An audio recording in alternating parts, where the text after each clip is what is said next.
انگریزوں نے کلکتہ سے دلی کیوں شفٹ کی تھی راجدھانی؟ آئیے جانتے ہیں اس ویڈیو میں۔ بات ان دنوں کی ہے جب دیش کی راجدھانی کلکتہ تھی۔ 1905 میں بنگال کا بٹوارا ہوا تو انگریزوں کے خلاف ودروہ شروع ہو گئے۔ انگریز افسروں پر لگاتار حملے ہو رہے تھے۔ شاسن چلانے کے لیے کلکتہ اسرکشت اور استھر ہو گئے تو انگریزوں نے نئی راجدھانی کے بارے میں سوچا۔ اتہاسکار نارائن گپتا لکھتے ہیں کہ انگریزوں کو لگا دلی سندر شہر ہے، اسے راجدھانی بنا کر وہ بھی اس کے اتہاس سے جڑ جائیں گے، لیکن یہ بھی سچ تھا کہ دلی میں جو راج کرتا ہے اس کا راج بہت دنوں تک ٹکتا نہیں ہے۔ 6 سال بعد یعنی 15 دسمبر 1911 میں برٹن کے کنگ جارج پنچم کے راجیابھیشیک کے لیے دلی دربار سجایا گیا۔ اس کے لیے دلی کے باہری علاقوں چوراڑی میں 20,000 کرمچاریوں کی مدد کے کنگ کیمپ بنایا گیا۔ ہزاروں سول لگائے گئے، جس سول میں کنگ اور کوئین ٹھہرتے تھے۔ وہاں تک الگ ریلوے لائن بچھائی گئی۔ قریب 80,000 لوگوں کے سامنے کنگ جارج پنچم نے اعلان کیا کہ ہمیں بھارت کی جنتا کو یہ بتاتے ہوئے بےحد خوشی ہوتی ہے کہ دیش کو بہتر ڈھنگ سے پرشاست کرنے کے لیے برٹش سرکار بھارت کی راجدھانی کلکتہ سے دلی شفٹ کرتی ہے۔ 1608 میں ایسٹ انڈیا کمپنی کے ویاپاریوں نے گجرات کے سورت پورٹ پر پہلا قدم رکھا تھا۔ شپ کے کیپٹن ولیم ہاکنس نے مغل بادشاہ جہانگیر سے ملاقات کر سورت میں ایک فیکٹری استھاپت کرنے کی انومتی مانگی، لیکن بادشاہ نے منع کر دیا۔ انگریزوں نے اس راجیوں کا رخ کیا جہاں مغل شاسن نہیں تھا۔ 1611 میں آندھرا پردیش کے مچلی پٹنم میں پہلا کارخانہ لگانے کی انومتی ملی۔ 1615 میں برٹش شاسن کی طرف سے سر تھامس رو نے جہانگیر سے ملاقات کی۔ انہوں نے ٹوکیو سے جہانگیر خوش ہوئے اور فیکٹری لگانے کی پرمیشن دے دی۔ اس پرمیشن کے بدلے ایسٹ انڈیا کمپنی مغل سرکار کو ٹیکس دیتی تھی۔ پہلے کچھ دشکوں میں کمپنی نے ممبئی، مدراس، پٹنہ، احمدآباد اور مغل راجدھانی آگرہ میں بھی فیکٹری لگائی۔ مسالوں کے علاوہ وہ کپاس، نیل، سلک، چائے، افیم کا بزنس کرنے لگے۔ اس شہروں میں انگریزوں نے قلعے بنا لیے۔ 1617 میں برٹش کنگ چارلس تیسرے نے سرکاری نینترن میں لے لیا۔ اب کمپنی خود کی آرمی رکھ سکتی ہے، کرنسی چھاپ سکتی ہے۔ 1707 آتے آتے انگریز پوری طرح سے مضبوط ہو چکے تھے۔ آدتیہ اسوستی اپنی کتاب داستانِ دلی میں لکھتے ہیں کہ انگریزوں نے 1714 میں دلی آنا شروع کیا۔ وہ لال قلعے میں پیدل جا کر دیوان عام، دیوان خاص میں بادشاہ کے سامنے گھٹنے ٹیک کر سلامی دیتے تھے۔ 1803 میں پہلی بار مغل بادشاہ شاہ عالم نے سینیوں کی مدد لیے انگریزوں کو دلی بلایا۔ ایم ایس نروین نے اپنی کتاب battles of the honourable East India Company making of the Raj میں بتاتے ہیں کہ مراٹھا مغل شاشک عالم دوسرے دلی پر قبضہ کرنے آ رہے تھے۔ دلی نے پہلی بار مغلوں کی طرف سے جنگ لڑی۔ 11 ستمبر 1803 میں پٹپٹ گنج میں مغلوں کے کتھت انگریز سینکوں اور مراٹھوں کے بیچ یدھ ہوا۔ انگریزوں نے مراٹھوں کو ہرا دیا۔ اب بادشاہ بھلے ہی شاہ عالم تھا، لیکن ان کے پاس کوئی اختیار نہیں تھے۔ وہ انگریزوں کی پنسل پر زندہ تھے۔ یہ سلسلہ بہادر شاہ ظفر تک چلا۔ 1857 کی کرانتی کا کیندر دلی تھا۔ کرانتیکاریوں نے 80 برسیہ بہادر شاہ ظفر کو اپنا نیتا گھوشت کر دیا۔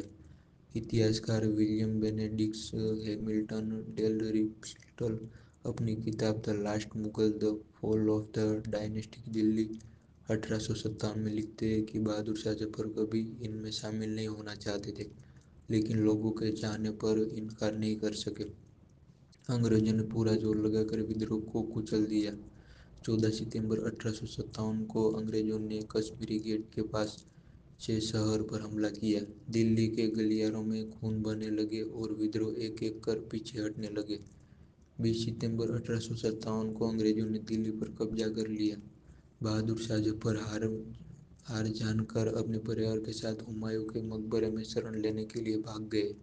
برٹش افسر میجر ہڈسن نے उतना पता लगा लिया और गिरफ्तार कर लिया। उनके बेटे और पोते को कैद कर लिया और बेहतर बेरहमी से मौत के घाटों उतार दिया। उनके कटे हुए सिर बहादुर शाह जफर के सामने पेश किए गए ताकि उनकी इच्छा शक्ति को तोड़ा जा सके। लाल किले पर ब्रिटिश झंडा फहराने के बाद अंग्रेजों ने बहादुर शाह जफर को रंगून निर्वासित कर दिया, जहां उनकी मौत हो गई। दिल्ली पर अब सीधा अंग्रेजों का नियंत्रण था, हालांकि उन्होंने अपनी राजधानी कलकत्ता बनाई। आदित्य अवस्थी अपनी किताब दास्ताए दिल्ली में लिखते हैं कि राजधानी को कोलकाता से दिल्ली लाए जाने के प्लान को बेहतर सक्रिय रखा गया। इसे सीशियम प्रोजेक्ट नाम दिया गया। अंग्रेज राजधानी को अनुमान था कि अगर पहले ऐलान किया गया तो कोलकाता के प्रभावी लोग और व्यापारी लोग करेंगे। जब में ये फैसला लिखा गया तो किंग जॉर्ज पंचम के अलावा जो दर्जन लोग को यह जानकारी दी गई थी, दिल्ली में वाइसरॉय लॉर्ड डार्लिंग और लंदन में भारत मामलों के सेक्रेटरी रॉबर्ट ऑफ मिल्स को भी इसकी जानकारी नहीं दी गई। ब्रिटिश इतिहासकार जैन रिडली अपनी किताब the architecture and his wife the last of Edwin Lutyens में लिखते हैं कि राजधानी कोलकाता से दिल्ली शिफ्ट हो चुकी थी, अब नए शहर का निर्माण होना था। किंग जॉर्ज पंचम ने मशहूर आर्किटेक्चर एडविन लुटियंस को बुलाया। उन्होंने बताया कि इंडिया जाकर नई राजधानी बनानी है। उस समय एडविन लुटियंस ने शर्त लगाई थी कि उनके साथ उनके पुराने दोस्त हर्बर्ट बेकर भी सलाहकार के तौर पर जाएंगे। मजदूरी के रूप में उन्हें कुछ लागत का 5% देने का वादा किया गया था। 15 दिसंबर 1911 को किंग ने पुरानी दिल्ली के पास ही नई दिल्ली की नींव रख दी, लेकिन एडवर्ड लटियंस ने नई दिल्ली बसाने के लिए रायसीना हिल को चुना। कहते हैं भारतीय ठेकेदार शोभा सिंह ने अपनी साइकिल पर नींव का पत्थर डालकर रातों रात उसे रायसीना हिल पहुंचा दिया। नई दिल्ली को बनाने का काम 1912 में शुरू होकर 1931 में खत्म हुआ। बेकर को काउंसिल हाउस यानी संसद भवन बनाने की जिम्मेदारी दी गई थी। बेकर ने अलग अलग साइज वाला बेहतरीन त्रिकोण वाला नक्शा बनाया।